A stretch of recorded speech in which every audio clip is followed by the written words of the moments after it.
Hi guys, Miss Shrewsbury here. I'm here to tell you about a series of unfortunate events. There are 13 books in this series, and as a child, I grew up always loving to read. My mom read to me all the time whenever I was a kid. A lot of my best memories come from her reading like Winnie the Pooh books to me and different things before I went to sleep.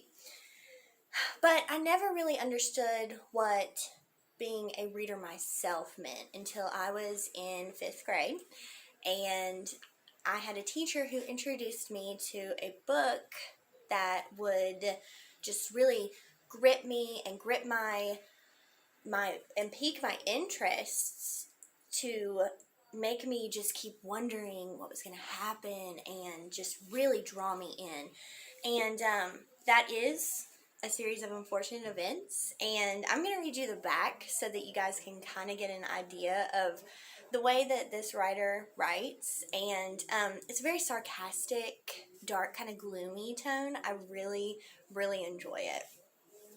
Dear reader, it's written in letter style. I'm sorry to say that the book you're holding in your hands is extremely unpleasant. It tells an unhappy tale about 3 very unlucky children.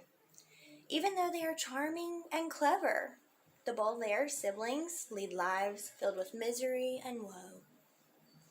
From the very first page of this book, when the children are at the beach and receive terrible news, continuing on through the entire story, disaster lurks at their heels.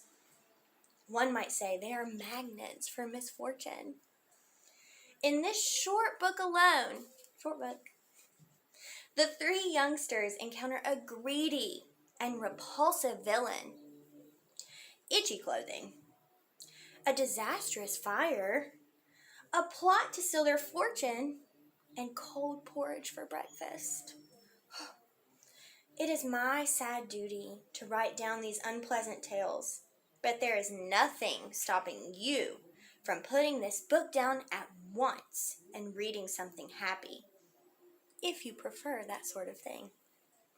With all due respect, Lemony Snicket. So we follow the tale of Violet, Klaus, and Sunny, and it's just twists and turns the entire time. This book is amazing. I would say that my favorite in the series actually might be book number 7, and there are 13 in total, and once you start, you just won't be able to put them down. It really, really made me love reading, and if you give this book a shot, I think you would love it too.